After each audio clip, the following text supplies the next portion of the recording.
దండయాత్ర Bollywood box office మీద తెలుగు సినిమాల దండయాత్ర కంటిన్యూ అవుతూనే ఉంది.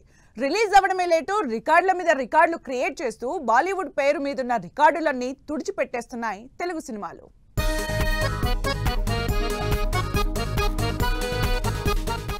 బాహుబలితో పాన్ ఇండియా ఆడియన్స్ కి బాగా దగ్గరైన ప్రభాస్ తన సినిమాలతో బాక్స్ ఆఫీస్ ని రూల్ చేస్తూనే ఉన్నారు.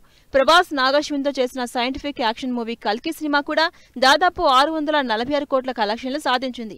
ఇప్పటికే ఇండియాలో top 3 highest collected movies south way ఉన్న ప్రభాస్ కల్కి మూవీ యాడ్ అయ్యి టాప్ 4 లో జాయిన్ అయిన తెలుగు మూవీగా సరికొత్త రికార్డు సెట్ చేసింది. 2023 సంవత్సరంలో ప్రశాంత్ నీల్ డైరెక్షన్ లో చేసిన సలార్ వరల్డ్ వైడ్ గా 900 కోట్లు కలెక్ట్ చేసి సౌత్ కంటెంట్ ఏ రేంజ్ లో బాక్సాఫీస్ ని రూల్ చేస్తుందో మరోసారి చూపించింది.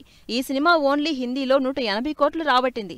ఇక సాహోతో పాటు బాహుబలి ఫస్ట్ పార్ట్ కూడా యావరేజ్ గా బాలీవుడ్ లో 170 కోట్ల బాక్సాఫీస్ కలెక్షన్లు రాబట్టాయి. ఇక సౌత్ నుంచి హై ఎక్స్పెక్టేషన్స్ తో బరిలోకి దిగిన Kannada cinema KGF2 world wide గా సెన్సేషన్ క్రియేట్ చేసి మరోసారి సౌత్ రూల్ ని క్లియర్ గా ఇండియన్ బాక్సాఫీస్ దగ్గర చూపించింది.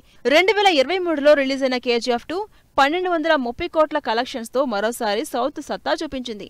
యష్ ప్రశాంత్ నీల్ కాంబినేషన్ లో తెరకెక్కిన ఈ మాస్ యాక్షన్ ఎంటర్టైనర్ కన్నడ సినిమాలోనే హైయెస్ట్ కలెక్ట్ చేసిన మూవీగా రికార్డు క్రియేట్ చేసింది. ఇలా ఇండియా వైడ్ హైయెస్ట్ కలెక్టెడ్ సినిమాల్లో ఫస్ట్ ప్లేస్ లో Pushpa 2, second Baahubali, third place లో KGF తో పాటు ఫోర్త్ ప్లేస్ లో RRR, 5వ స్థానంలో కల్కి ఉంది. ఇలా టాప్ 5 మూవీస్ అన్ని సౌత్ ఇండస్ట్రీ నుంచి వచ్చి టాప్ కలెక్షన్లు రాబట్టినవే. వీటిలో ఒక్కటంటే ఒకటి కూడా బాలీవుడ్ సినిమా లేదంటే సౌత్ కంటెంట్ కలెక్షన్లు బాలీవుడ్ ని ఏ రేంజ్ లో రూల్ అవుట్ చేస్తుందో తెలుస్తోందంటున్నారు ఫ్యాన్స్.